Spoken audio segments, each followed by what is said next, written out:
fill a need from a missing middle, fill a need that's going to be hopefully a buffer between apartment complexes and single family while allowing home ownership. This is something that I think that we've worked with staff, and we hope we've worked with the city and listening to everybody, that this is something that we can come into and bring a green park-like structure. One of the big things that Mr. Parrish talked about was going ahead and decreasing our amount of pervious cover. One of the things that we want people to talk, I mean, one of the young lady that spoke earlier talked about, the health of our kids, which is also health of our city, health of our constituents. And we want to make sure that these aren't just, lot and block neighborhoods. This is something that is nice and that is inviting. So I'll be here for any questions, but thank y'all very much for your time. Anyone else wishing to speak in favor? Anyone wishing to speak in opposition? Please approach the podium, state your name and address for the record. Hi, my name is Lisa Campoletta, and I live in that neighborhood. I live at 1322 Belvin. I've sent videos to city staff about the drainage issues that go down Bishop to Belvin, my side of Belvin. That I've got water coming in from Dixon, and then we've also got that area over at Hunter. So I've got a trifecta of flashpoint for flooding. This is really an open wound for our community, the Buie Tract. And if you truly do love San Marcos, you wouldn't think twice about putting a building on here. There's very significant archaeological finds on that land. I've got buddies all over San Marcos who have found really cool things. In addition to the drainage and the archaeology, we all know, and the Edwards Aquifer Authority confirmed to me personally, that they put cement in those caves for that Capstone Cottage development. So you can't tell me there's not caves around there. The neighborhoods, if we're talking about the strength of our neighborhoods, let's talk about all the homeowners. Do city staff who make these recommendations live over there at Catherine Court? Do y'all know that all the trees are gone now and they can't see the starlight, that they're listening to kids screaming and taking pisses over the fence? That's what happens when you guys pass these sorts of developments. It was once a very quiet neighborhood, and now it's bedlam, literally.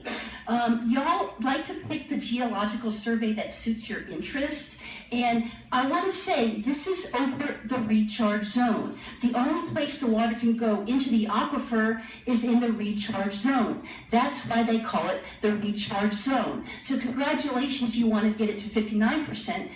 There should be nothing built over there. Or our river dies, our aquifer dies, and if you truly care about our community, you would not be doing this. Moreover, we don't care about more parkland. That's a beautiful piece of property. I'm getting tired of developers telling us that they're going to tap some sort of green space.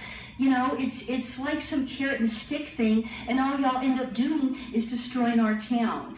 I think that there's probably some connections of developers, and I saw Mr. Carson here earlier. There's a 2008 flood permit that the city has not enforced, and they promised me they would enforce it. If you're still here, Mr. Carson, I really wish that you would take care of that problem, because it could flood out all the neighbors in our neighborhood. So I would strongly urge those of you that sit on this board, and if you love the neighborhoods that we have here in our community, if you love the river and the aquifer, if you have any respect for the culture that once thrived here, the Clovis culture, that you will vote against this measure. I sincerely appreciate your time. God bless San Marcos.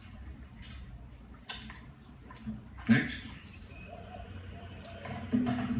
My name is Joe Schneider, I'm a resident of San Marcos. I own property at 1417 Franklin. I'm not here to speak against the project or for the project. I'm here just to speak this evening. There's two things that I'd like to talk about. Is the density of this property in question tonight was changed without any notification by the city of San Marcos. But they did not have to notify anyone.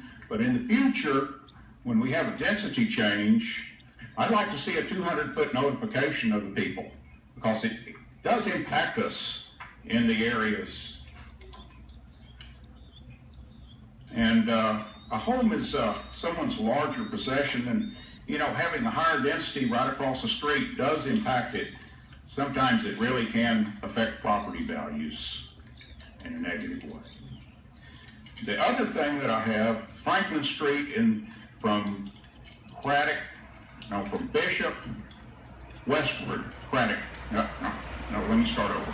Franklin Street from Bishop to the west is only 20 feet wide. I measured it this afternoon, about 20 feet 6 inches if you stretch it. The thing that I'd like to see in y'all's plan tonight is something about making Franklin Street from Bishop Street all the way to the west, to the end, along this project. I'd like to see it about 36